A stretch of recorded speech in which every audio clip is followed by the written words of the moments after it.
Thank you all for being out on this beautiful day. And let me thank Mo and Shweta for that wonderful introduction. I think my message to you all today is a pretty simple one, and that is our country faces some enormous problems, and these problems are not going to be solved if people turn away from political struggle, if people throw up their hands in despair and say, I don't want to get involved, it's all crap. You are getting a great education here in Georgetown. And I hope very much you will use what you have learned here to fight to create a better world and to follow in the traditions of so many people for so many years who have struggled to create a more democratic and just society. Let me take you now back to the year 1937. And in his inaugural address, in the midst of the Great Depression, President Franklin Delano Roosevelt looked out at the nation in the midst of this terrible depression. And this is what he saw, and this is what he talked about in his inaugural. He saw tens of millions of people denied the basic necessities of life. He saw millions of families trying to live on incomes so meager that the pall of family disaster hung over them every single day. He saw millions of his fellow Americans denied education, recreation, and the opportunity to better their lot and the lot of their children. He saw millions lacking the means to buy the products they needed, and by their poverty, by their lack of disposable income, denying employment to many other millions. Because when you don't have money to spend, you're not creating jobs for other people.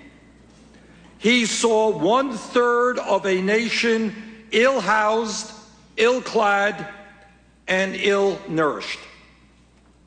And he acted against the ferocious opposition of the ruling class of his day, people he called the economic royalists.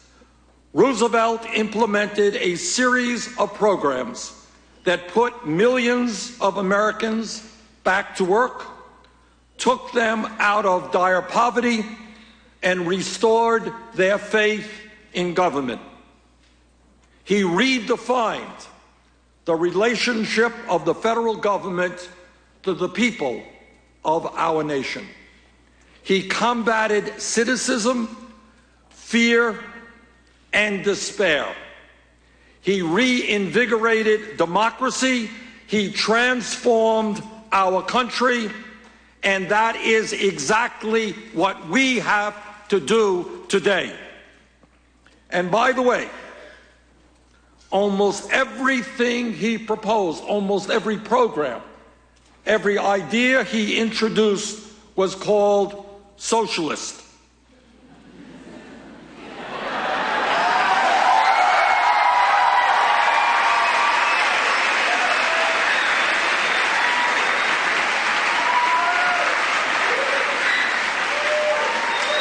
I thought I would mention that just in passing.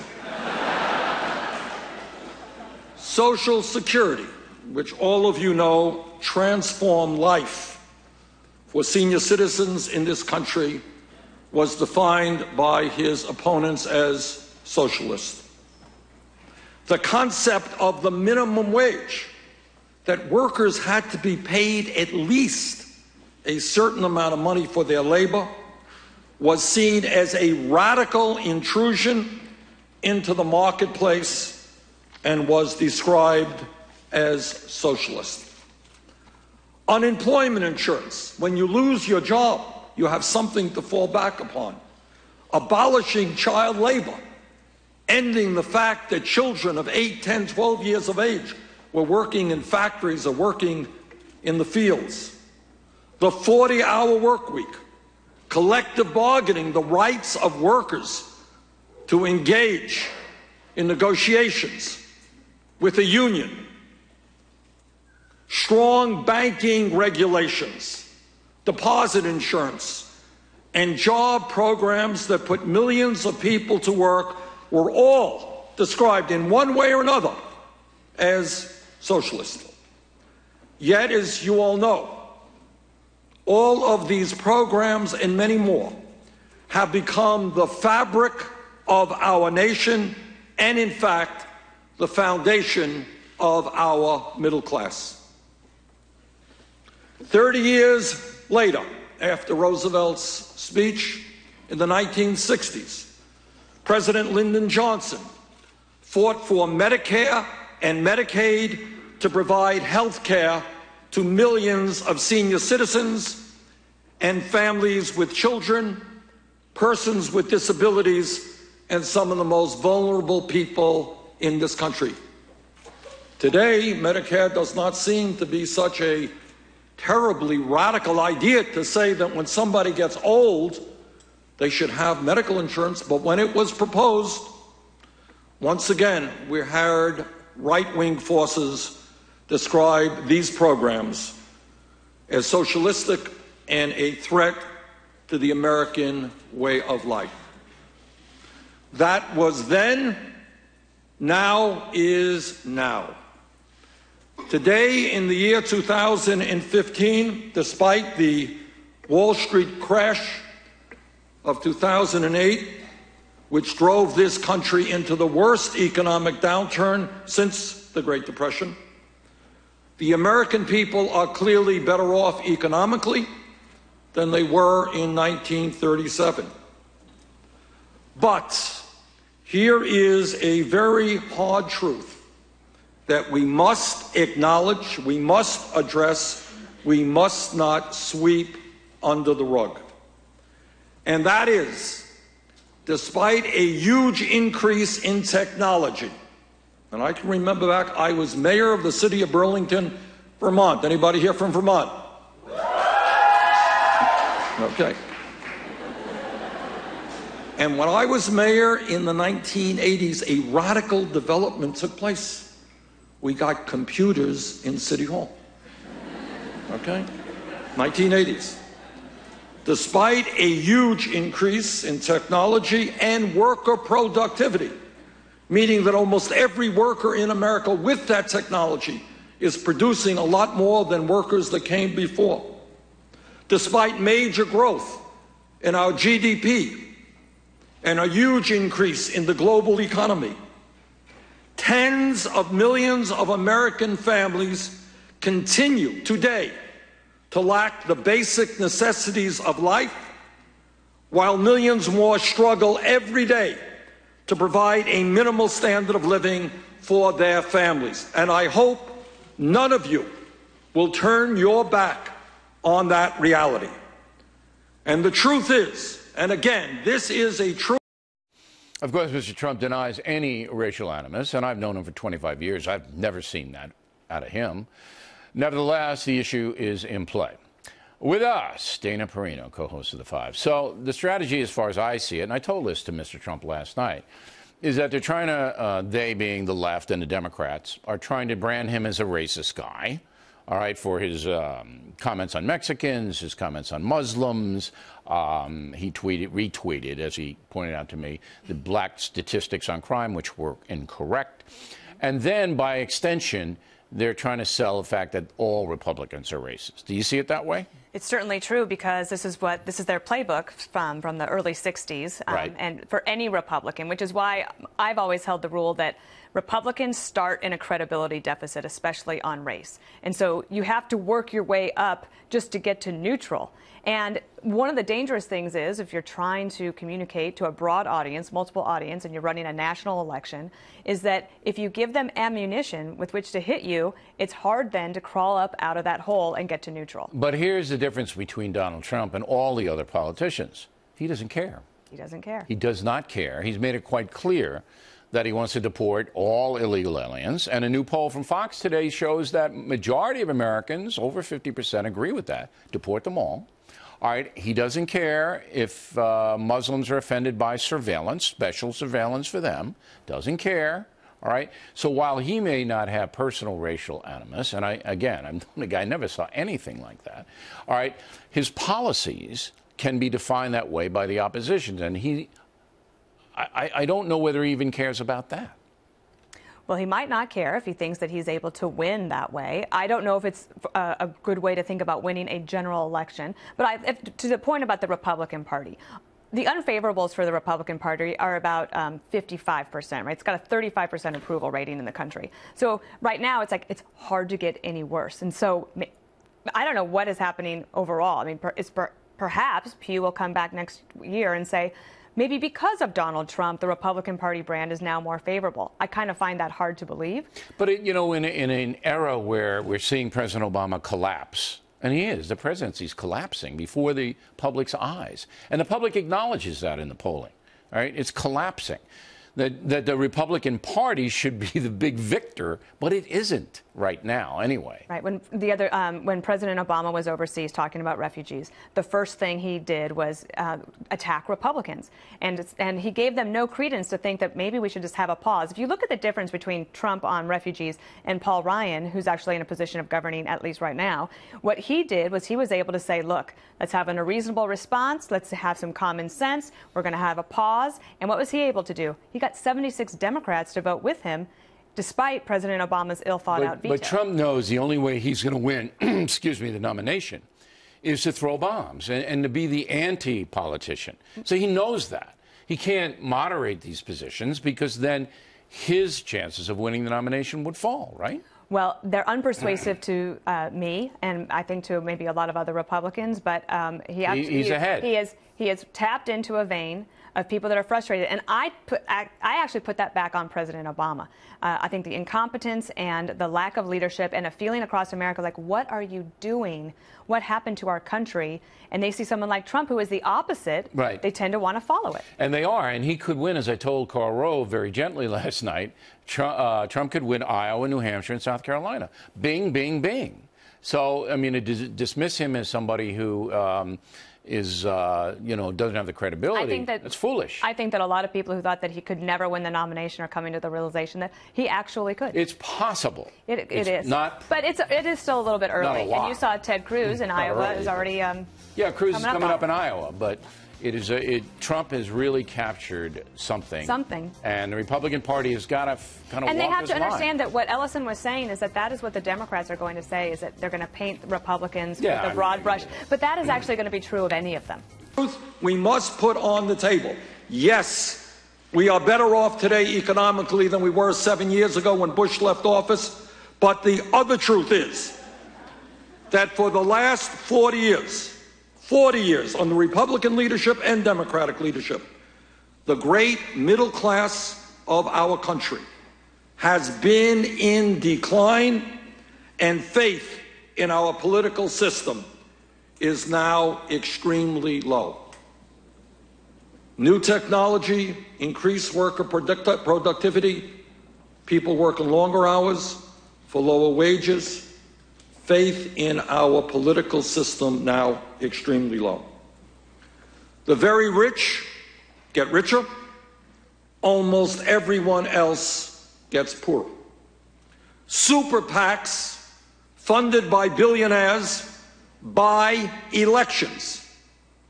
Koch brothers alone and a few of their friends will spend more money in this election cycle than either the Democratic or Republican parties.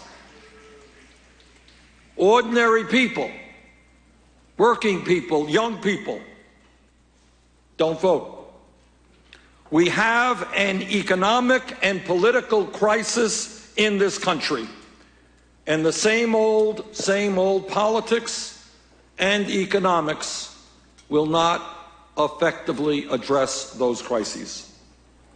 If we are serious about transforming our country, and I hope all of you are serious about transforming our country, if we are serious about rebuilding the American middle class, if we are serious about reinvigorating American democracy, we need to develop a political movement which, once again, is prepared to take on and defeat a ruling class whose greed is destroying our nation.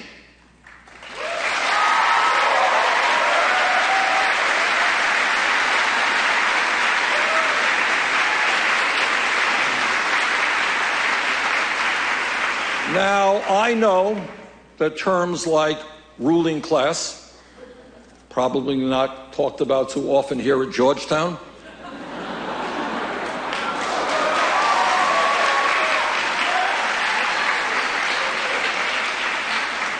not too often talked about on CBS or NBC, but that is the simple fact. And in my view, the billionaire class must be told loudly and clearly that they cannot have it all, that our government belongs to all of us, not just a handful of billionaires.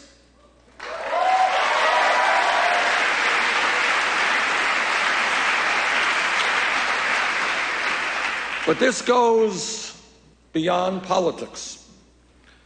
We need to create a culture, an entire culture, which, as Pope Francis has reminded us, cannot just be based on the worship of money. We must not accept a nation in which billionaires compete as to the size of their super yachts while children in America go hungry, and veterans, men and women who have put their lives on the line to defend us, sleep out on the streets. Today in America, we are the wealthiest nation in the history of the world. But few Americans know that, because so much of the new income and wealth is going to the people on top. In fact, over the last 30 years, there has been a massive redistribution of wealth. Problem is, it has gone in the wrong direction.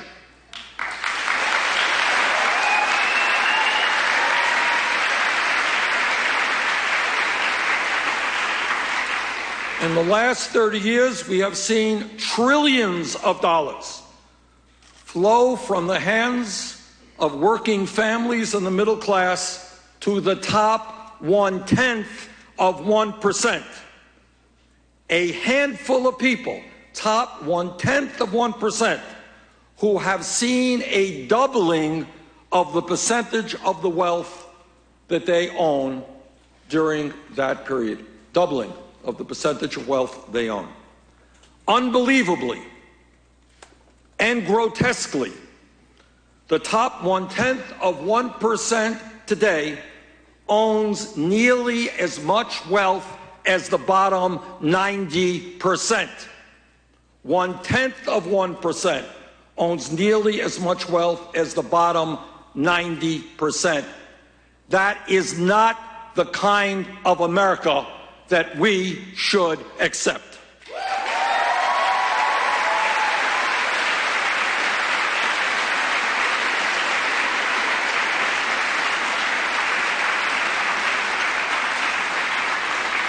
I can tell you that in my state of Vermont and all over this country, it is absolutely not uncommon to see people working 2 jobs or 3 jobs to cobble together the income and the health care they and their families need. In fact, Americans work longer hours than do the people of any other industrialized country. But despite the fact that our people are working so hard, I go around the country and I see a lot of working people, and you can see the stress and exhaustion on their faces. They're working crazy hours. Husbands hardly see wives. People don't have the quality time for their kids because they're working so hard just to bring in the income to survive. And despite all of that, despite how people working so hard, 58% of all new income generated today is going to the top 1%. Today in America, as the middle class continues to disappear. You know, Mr. Trump, yesterday I interviewed Ame Horowitz, and he actually got on one of those rafts from Turkey, went to Greece, and then traveled to Germany, interviewed people at the camps where the Syrian refugees are being held. And in spite of what the president says, he says 80% of them are men between the ages of 18 and 50. The president keeps talking about orphans as he insists that we've got to take in these Syrian refugees. Is he being honest with the American people?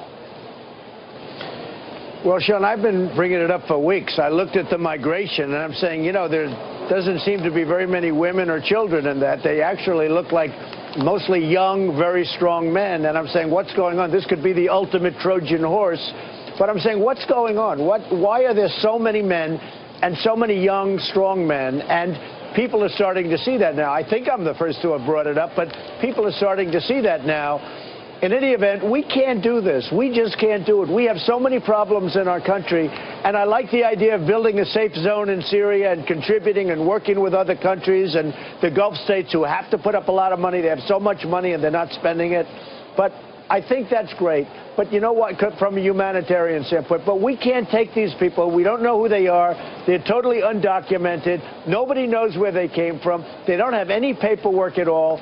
And we just can't be doing it. You know, so what you're saying, you're willing to offer humanitarian assistance. You're willing to create a safe zone with a coalition. You're willing to provide food and water and medical supplies and cots and blankets and what the people need. Our intelligence officials are warning it's almost impossible to ascertain whether or not ISIS will infiltrate the refugee population like they did in France. James Clapper, the head of intelligence, our FBI director, our assistant FBI director, the House chairman of the Homeland Security Committee are all saying that we can't possibly know if they'll infiltrate. So must you not conclude that the president is willing to gamble with the lives of Americans? Look, we have a president, frankly, that doesn't know what he's doing. He doesn't have a clue. I've been watching law enforcement officials, many of them, saying there's no way we can tell. There's absolutely no method. There's nothing we can do to really tell and to really be sure. And it only takes one or two people. You see the destruction that they can cause and the problems. And then they say, well, we're taking some youth. Well, the two Boston bombers, you know, they came in who did such a horrible thing with the Boston Marathon. They came in, one was a very young guy and the other was a young guy, but they were very young people when they came in and they became radicalized and horrible, and you saw what happened there. So it doesn't matter to me. We cannot do this. We should help them in terms of their land. We should help them build a safe zone. We should do whatever we can, get everybody involved, build a big, beautiful safe zone, and then hopefully someday people can go back to, you know, where they want to be probably, which is where they grew up when this whole mess ends.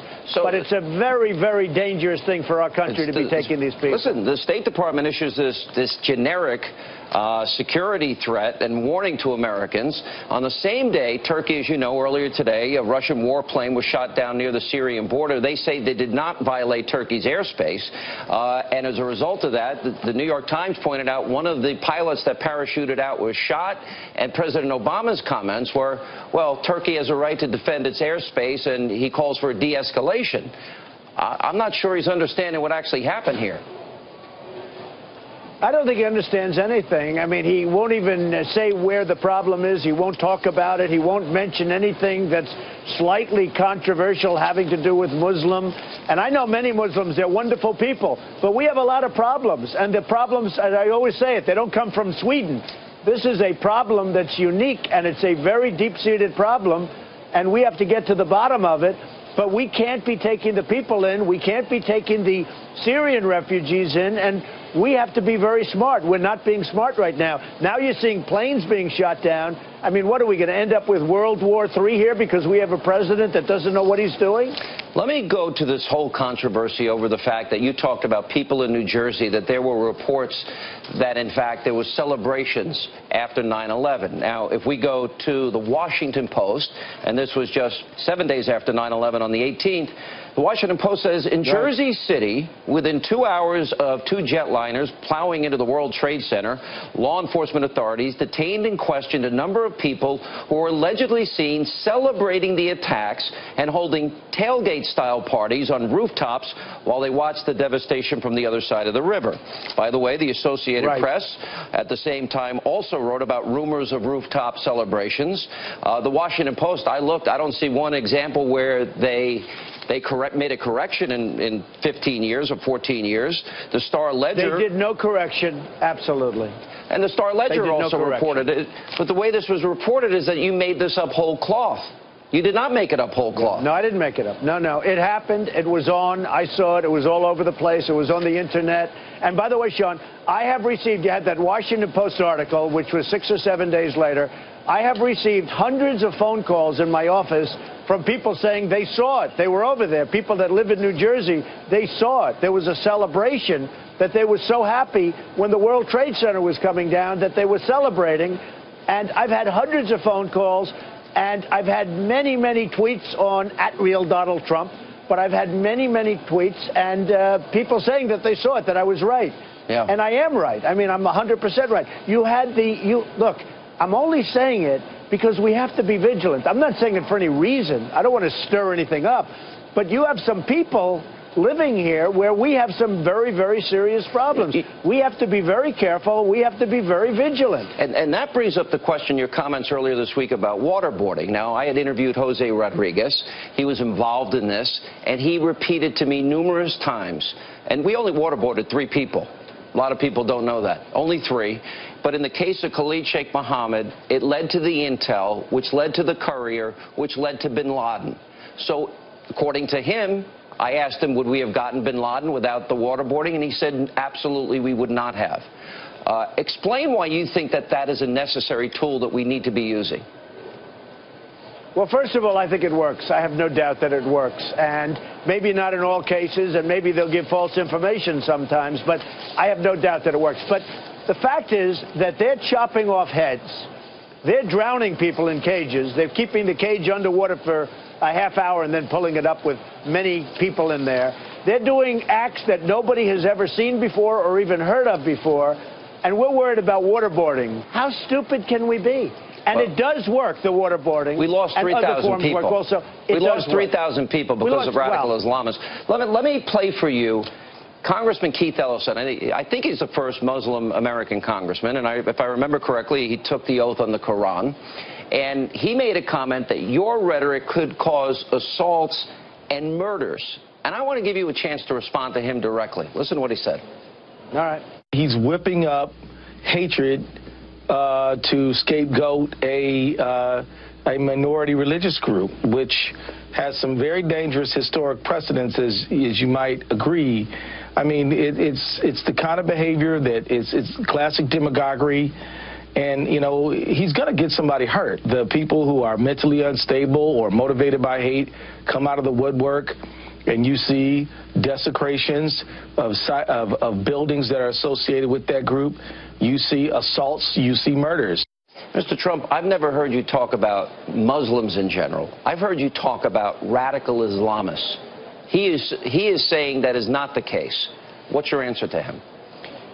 Well, again, we have a president that refuses to even use the term radical Islamic terrorism or anything having to do with that. And unless he's going to use the term, unless he's going to understand what's going on, we're never going to solve the problem. We have to solve the problem. As far as what he said, more people are getting hurt by being weak. We can be weak, and we can close our eyes to the problems in this country. And we do that too often anyway.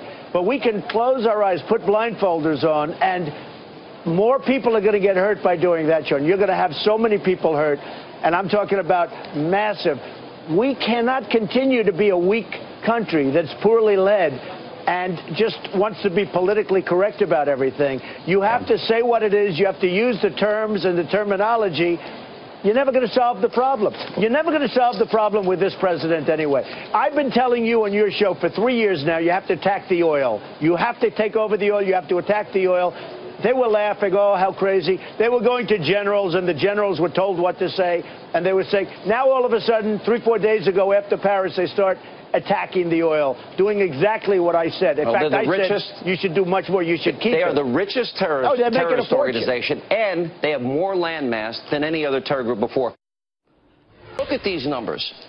I have a stack of articles. I know you can't see them where you are, Mr. Trump.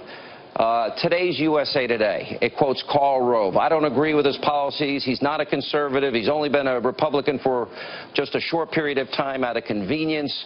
John Kasich is now running ads. We'll call it like the golden oldies of Donald Trump, things that he thinks you said that are controversial. You've got a group that has declared war on you, an establishment group with Liz Mayer and Rick Wilson, and they're planning on spending tons of money. But the bottom line is clearly you have now established yourself as the guy to beat. Now they're going to be spending the money. Now they've declared pretty much war against you, and the ads are coming. What is your answer to the battle that they have started? Well, this is really a violation of the pledge. You know, the pledge was taken by me in all good faith, and this is a little bit of a violation, or a big part of a violation. As far as, you know, like a guy like Kasich, he's so far down in the polls, he's embarrassed. He's the governor of Ohio. I'm beating him in Ohio soundly in the polls, and I'm killing him. I think he's down to 2 now. I mean, I think he'll probably have to get out of the race. So this is just desperation for him. He probably doesn't want to do it, but he's got no choice. Karl Rove is a loser. I mean, Karl Rove has been hitting me for years now, and you know, he still thinks Mitt Romney won the election. This guy doesn't know what he's doing. He spent hundreds of millions of dollars on elections and didn't win one of them. And then last time, in order to get a couple of victories, he went to sure things. I think over the last year and a half, he went to sure elections because he had to get some victories under his belt with the money that he rips off from people. So Karl Rove has been a loser for a long time. The most important poll is also in the Fox poll, and you see it, that I'm beating Hillary Clinton very soundly. You're beating Hillary Clinton in a head-to-head matchup. That's right. Right. So my question to you, though, is obviously the establishment's going to spend millions and millions now. I mean, you see the articles. I assume you're reading them. And I assume that there's going to be some response from you. What is it? And are you considering going third party? I mean, because that came up yesterday. Let me put it this way. Look, you know, I love the Republican Party. Ronald Reagan was a Democrat also, and he went, you know, Republican and pretty conservative Republican. He was actually somewhat of a liberal Democrat, and he changed. And I was a Democrat at one point, and I became. This is a Fox News Alert. Chicago on edge, bracing for protests as a graphic video is released. Be warned, some viewers may find this extremely graphic. The video showing a white cop shooting and killing a black teen. That officer, Jason Van Dyke, just charged with first-degree murder. And in that video from 2014, 17-year-old Laquan McDonald can be seen walking away from police armed with a small knife. Officer Van Dyke then opens fire, hitting McDonald 16 times. The on-the-record legal panel is here. Former homicide detective and criminal defense attorney Ted Williams, former prosecutor Katie Fang. Ted, first to you, 16 times. He gets out of a car and opens fire 6 seconds later. He's fired 16 rounds in 14 seconds. Well, Greta, I can tell you I'm outraged about this because this happened in October 2014. We're just learning about this young man being shot 16 times by this officer. And when you look at the video, this kid is not. Why, I mean, don't you want a thorough, complete? I mean, like, I want the right investigation. I'm scandalized by what I see on the video, but taking a year for investigation, I mean, that's the least of the problems. It's the least of the problems, but it showed that, as far as I'm concerned, there was a cover-up in that city of this. They could have brought this out a lot sooner. They didn't. You know, I'm actually surprised, Katie. When I was practicing law, they wouldn't release any videos or anything until after it had been introduced into evidence. We get this video, and there hasn't even been a trial. It's a stunning video. It's a stunning video. It's shocking. He literally, Jason Van Dyke, is that bad apple in every bunch that we talk about. And he's the reason why cops get a bad name in terms of the violation of people's rights. I mean, the poor Laquan McDonald, he's dead. But I actually disagree with Ted. I don't think there was any type of cover-up. It takes a long time to investigate a police shooting properly. And the thing that I'm worried about is, was there a rush to indict him for first-degree murder to avoid riots in the streets of Chicago? If I were his defense attorney, I would be all over that. You know what, though, Katie? But, Katie, according to what's being released, is that he was shot from 10 feet away. So, you know, it's very hard to say that a police officer would be in reasonable fear. He's there armed. He's with another police officer who's armed. Now, he had a knife, but it says small knife. But nonetheless, 10 feet away is not is quite a distance to shooting someone. It is quite a distance away. And, Katie, you may disagree with me, but you had this video. Any other person, if it wasn't a police officer, you had a video of a police officer being shot this way, you wouldn't take a damn year to do an investigation. You would have moved a lot faster. They didn't wait a year to do the investigation. I mean, I don't know what took so long, but I just don't think it should have taken so long, Greta. I think this is outrageous. I think the city leaders have some responsibility to bring this kind of thing to the public's attention, and it doesn't take a year to do it. I guess now that we have it, I don't see that they tried to hide it. This was always going to come out. As far as I know, they settled with the family of the young man who was $5 million. But I mean, like the facts are pretty stunning. I mean, apparently, what happened, according to the facts in the Chicago Tribune, is that he fired 16 rounds in 14 seconds. He was reloading his gun when another officer told him to stop. Katie? The entire factual scenario. Yeah, the entire factual scenario is absurd. He was surrounded by 5 other cops. Now, Laquan McDonald was armed with a knife and had PCP in his system, which we know leads to paranoia and hallucinations. But the reality is they were trying to corral Laquan McDonald. He had taken a knife and stabbed the tire and stabbed the windshield of a police squad. Katie, who gives a damn? He wasn't a threat to the police officers. A police officer can shoot a person if they're a threat to the police officer or to them or another citizen. You can't just assassinate somebody like this guy was assassinated. I think the important fact, if I were on a jury, is that he was fired from 10 feet away, according at least to the report, and that's 10 feet away, and he's armed with a gun, and there are other police officers there, and that he unloaded his gun. He unloaded the gun. The guy's on the ground after the first or second shot, and he's reloading. But we must make sure we're clear here to the public. There are some wonderful men and women on police forces. This guy is not representative of those men and women. He will get his trial, and the jury will have a chance to consider it. But indeed, that is so true. I've been down to that police memorial where there were more than 21,000 names etched on there. But this officer will get his trial. Ted and Katie, thank you. He will. I'm a Republican. I'm really following a very similar path, actually, and we have a lot of things in common, I can tell you that. But, you know, it wasn't the deal that I made. I made a deal, I made a pledge, and they're not treating me right when they do that, and all they do is, you know, they're trying to save themselves. They look very bad, they look very foolish. There are people, all the people that you mentioned look very, very foolish, and they're trying to save something out of it, but it's not a good thing. And it wasn't the deal I made, I have to be honest with you. It wasn't the deal I made with the RNC and Reince and the group. That wasn't what I did. So we'll see what happens, but right now I'm very happy where I am. I'm leading by tremendous margins, and you know, we just had the great Iowa poll. In New Hampshire, we're leading by tremendous. South Carolina, which you didn't mention, we're leading by a tremendous amount. And hopefully we can carry that on to the end, and I'll win the election. But, you know, I love the Republicans. I'm a conservative guy, and we'll see what happens. All right. You made the deal with Reince. Are you happy with Reince previous? Are you happy with the RNC? Karl Rove is not a part of that. These other groups, establishment groups, money groups, are not a part of that. So are you going to hold Reince and the RNC responsible and threaten to go third party, even though he's not involved? Well, I'm just going to look at it. He's a nice person. He's a nice man. We get along great. But, you know, I mean, there should be some semblance of order within the party. They've lost so many elections. Romney should have won the last election. Some bad things happened there, okay? Some really bad things. And he obviously didn't finish very well in the last month. I don't know what happened to him, but he certainly didn't finish very strong. That wouldn't happen with me. Believe me, we will win. That's why I'm doing it. I backed John McCain. and because of Karl Rove and what happened in that last, few months with Bush, I mean, in all fairness, I don't blame McCain. He couldn't have won that election. What happened at the last few months of the Bush term, I mean, it was a disaster.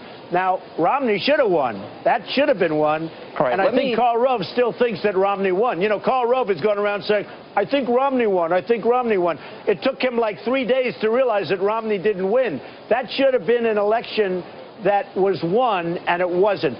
I don't want to have that happen again.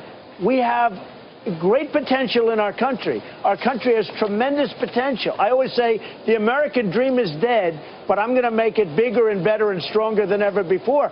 I'm not going to rely